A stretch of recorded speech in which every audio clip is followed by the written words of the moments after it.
आज था 9 मई का जिना हाउस का, जो जिसको हम जिना हाउस कहते हैं, कोर कमांडर के घर का केस था।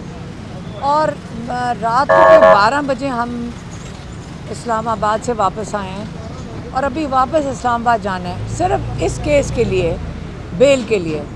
और जब आए हैं तो जज साहब नहीं हैं और इन्होंने देखें जब इस किस्म की चीज़ें होती हैं, तो जब मैं अंदर खड़ी थी और हम जब सारे इकट्ठी ख़वातीन खड़ी थी, तो हम आपस में मैंने ये देखा कि जब जुडिशरी और पुलिस अपना मजाक खुद उड़वाती है और आके कभी एक बहाने से इन्वेस्टिगेशन ऑफिसर नहीं आता, दूसरे बहाने से जज नहीं आता।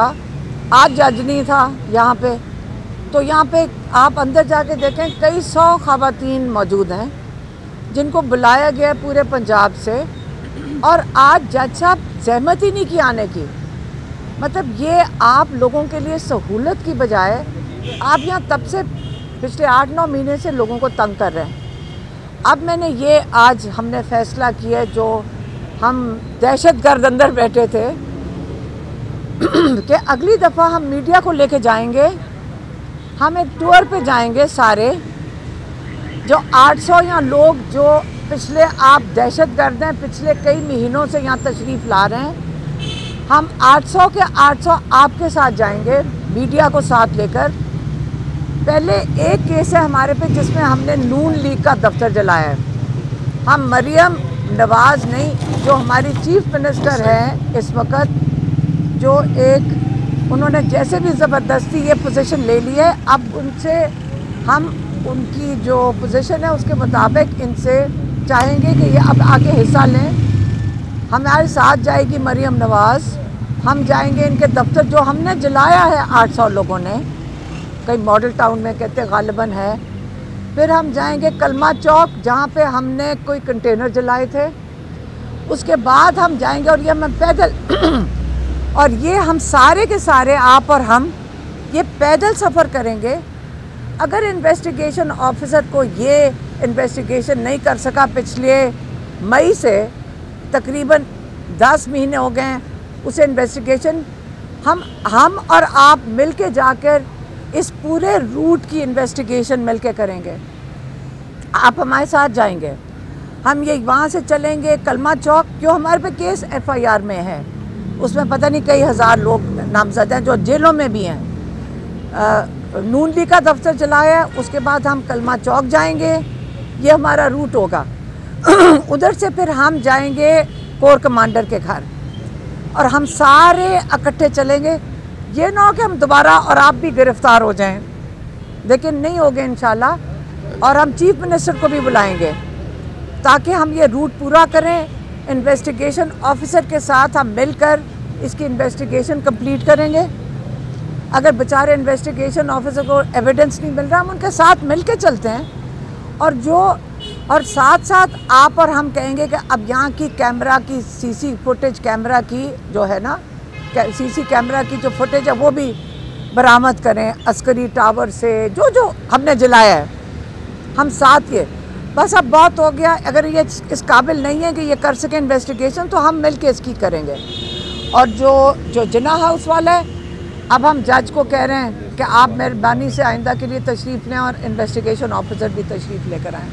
मैडम, FI इस्लामाबाद ने भी आपको बुला रखा है, ये क्या मतलब कभी उधर ये मुकदमात का खेल जारी है? देखें, इसमें हमारा तमाशा नहीं बन रहा, जो कर रहे हैं उन्हीं का तमाशा बन रहा है। क्योंकि उन्होंने ये बुलाया कि मैंने स्टेट के ख़िलाफ़, आपको पता है मैं वो इंटरव्यू तो नहीं, मैं आप ही को आके बताती हूँ। अगर आप इसको एंटी स्टेट कह रहे हैं, फिर जो मैं आपके साथ बात कर रही हूँ, जो मैं आपके साथ आज बातें कर रही हूँ, इसकी वजह से FIA ने मुझे बुला लिया, इसी वजह से बुलाया, और कोई वजह नहीं। अच्छा मैडम, ये बता दें कि पानी PTI और बुशरा मैडम की हालत कैसी है? वो पिछले दिनों कुछ रात आ रही थी, बुशरा बेगम की जो हालत जो है वो ख़राब, उनकी पेट में दर्द है। अब आपकी मुलाकात हुई है तो उनकी तबीयत कैसी है? मतलब ना माशाल्लाह दोनों ठीक थे, बुशरा बीबी भी ठीक हैं, इमरान खान भी बिल्कुल ठीक हैं। हाँ, उनको आँख का इन्फेक्शन हुआ था। और देखिए, इमरान खान का आँख का इन्फेक्शन ये हुआ था, उन्होंने कहा था मैं फिर से कहूँ, वो उस चीज़ की बात भी नहीं करना चाह रहे थे, लेकिन ये नहीं मतलब कि हम नहीं उसके बारे में बात करें, हम ना इसको उठाएं, एहतजाज ना करें।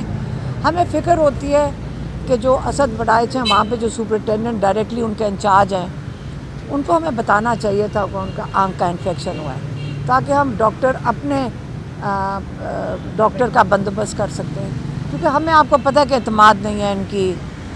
जब अगर कोई मेडिकल चेकअप हो, हम उसको अपनी निगरानी में रखना चाहते हैं। अभी हमने डॉक्टर आसिम यूसुफ और डॉक्टर फैसल सुल्तान के लिए दरख्वास्त डाली हुई है कोर्ट में, कई दफ़ा डाल चुके हैं, लेकिन ये जो सुपरिटेंडेंट जेल है वो कहते हैं मुझे ऊपर से किसी से परमिशन लेनी पड़ती है, गालिबन अदारों से।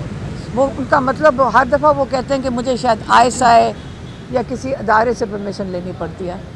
पता नहीं हम इसको छुप के क्यों बात करते हैं। वो कहते हैं कि हमें ISI से परमिशन लेनी। अच्छा मैडम, ये बताइएगा कि इमरान खान साहब क्या चाहते हैं कि वो बाहर आने के लिए, या क्या वो किसी किस्म की उन्होंने बताया हो कि कोई उनसे रब्ता कर रहा हो, बैकडोर उनसे कोई डील करना चाह रहे हो?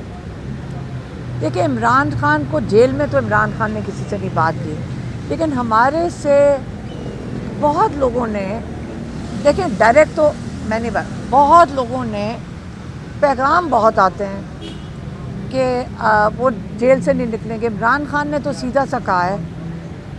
मेरा ख्याल है ये जजेस का और ये हाई कोर्ट की तैयारी नहीं थी कि इमरान खान के केसेस ट्राई करने पड़ेंगे, मेरा ये ख्याल है। अब जब केसेस उनके सामने आ गए, उनको समझ नहीं आ रही इनके साथ करें क्या। किस किस्म के पैगाम आ रहे हैं बताइए? कि आप ये जेल से निकालने के लिए आप फिर चुप करके बैठ जाएं, बस यही है, चुप कर जाएं फिर आपको जेल से निकाल लेंगे, इसी किस्म के पैगाम। लेकिन इमरान खान ने कहा था कि मैं सारे केसेस इसका सामना करूंगा लीगली। तो अब जजेस के सामने जब केस जाता है तो कल आप देख लेते, हाई कोर्ट के जज लग रहा था कि मतलब जितनी मेहनत आमिर फारूक ने कल की है, बहुत मेहनत की उन्होंने, किसी तरह उनको लगता है ड्यूटी दे गई है कि इमरान खान को जेल से निकलने नहीं देना, बस। मैडम, ये भी सुनने में आ रहा था कि इमरान खान को कहा जा रहा है कि आप आउट ऑफ कंट्री चले जाइए, आपके मामला तय हो जाएंगे। ये शुरू में कह रहे थे, इसी किस्म के पैगाम हमें भी सुनाई देते थे कि कोई डील का मतलब क्या है। डील का मतलब है कि चुप रहें, यही होगा ना डील। हम तो कई दफ़ा पूछ चुके डील में इमरान को क्या। इमरान खान ने सिर्फ ये कहा था, पैगाम जो उनका था कि ये मैंडेट लोगों का चोरी किया हुआ वोट वापस कर दें, बस। नहीं तो ये इकॉनमी गड्ढे में जा रही है और गड्ढे में मज़ीद चली जाएगी और लोग गुर्बत की लाइन से और मज़ीद नीचे चले जाएंगे। और इमरान खान का तब से पहले भी यही पैगाम था और अब भी यही पैगाम है, बस।